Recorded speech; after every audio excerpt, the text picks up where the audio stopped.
All right, Peter, the first question I'm going to ask you is how you say your last name. Strzelecki. Strzelecki. Yeah, I was trying to pronounce it earlier and my tongue got a little that's tied. all right. Everyone just calls me Strez. You see stress. That's a Yeah. little bit Yeah. easier. So you got traded at the deadline. You're now with a new team.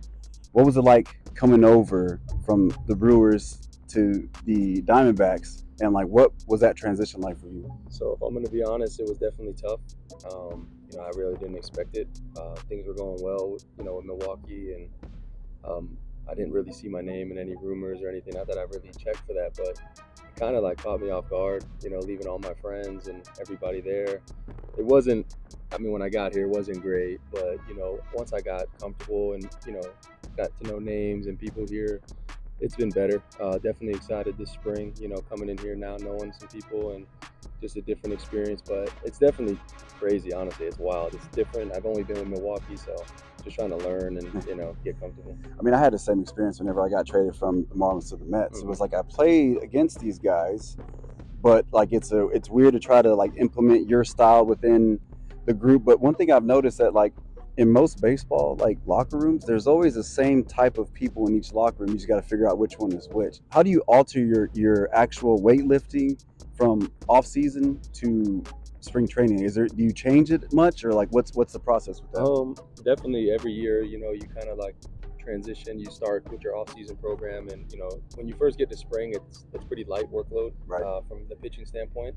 So I try to stay consistent with that, and then little by little, as the throwing increases, I get the weight stuff goes down a little bit more, less weights, more just movement and mobility kind of stuff. And then I've learned from some guys that over in Milwaukee and just my time, my career, a 2-day regimen in the season. Tuesday, Friday. I try to, no matter how many days I pitch or not pitch, once I get closer to season and then in season, I'll just go Tuesday, Friday with the weights, and then in between just conditioning and mobility stuff. Awesome. Is that full body workouts during those times? Yeah, just total body Awesome. stuff. I would always look for a certain feel within my delivery, a certain rhythm. What does that look like for you? Like what are the things, the staples in your delivery that you're trying to search for so that you know that you're going to be on point whenever you're on the mound? It's a good question. I've always been a guy, like, I've never been with the delivery, like trying to get too much into the delivery. Nice. I would say last year, just towards the end, like I pitched in Reno a lot when I got over here, and it definitely will, it can mess with you just because, pitching the elevation, it's definitely different. So that was really the only time I've ever like looked at my delivery, but in reality, it was just me just like letting that get to me a little bit and trying to like change things when I really didn't need to.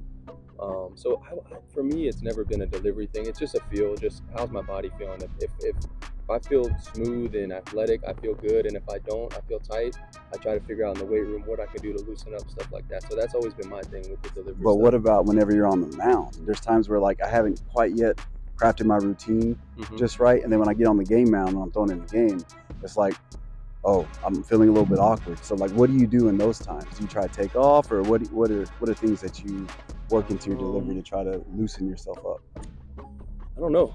It's so bad because I'm literally like the last guy to ask about that. I really like once it's out there, like I'm just battling, I'm competing. Like I know in spring you're still trying to find your stuff, but the thing is for me too, in spring I've always been a guy like I'm coming in to compete, so I haven't got to that point yet where it was like, all right, let me use spring to like, I do that in the off season because I come in here, even if they told me in my face you have a job, to this point I still have come in and just I've always been, it's game mode since the first pitch I throw here. So I've never had that where it's like, let me use this to, and I mean, my live yesterday, I kind of did that, but even then it doesn't feel right. I just feel like it's game, like it's go time.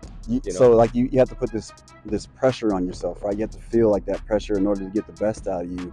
How do you deal with that? Do you just say like, you know what, if I want to make the team or have a good season or whatever, I have to just live with this pressure? Or how do you like normalize that pressure with it so that you can compete? For sure. So I was undrafted, so it started from the day I stepped foot in pro ball. I always treated like, man, like this could be my last outing. I mean, it is kind of crazy to think of it like that because that is a lot of pressure put on yourself. But I've always had that mentality just because like I knew my position. Like I was a guy that came in, I wasn't drafted, so it was like I'm a guy that's a filler, whatever it was at that time. But then I was like, if I treat every outing like it could be my last, and I go out there and compete to the best of my ability and treat it like that, I think I'll give myself a good shot. And I did. I was able to do that, and it was a lot of like pressure, I guess, on myself, but I really didn't. I looked through that and just went out there every day, and I was fortunate to get where I'm at now, and obviously still trying to continue to do that. Yeah, well, I mean, just seeing you in the weight room with Cressy, seeing how focused you are, working out, your bullpens, your throwing routine, your mindset. I think that's going to help you be successful and also handle failures, handle successes, because you're always going to keep that hunger, man. So, that's all I have for you today, man. Good luck. It's good catching up with For you, sure. and go have a great season, man. Appreciate it. Thank you.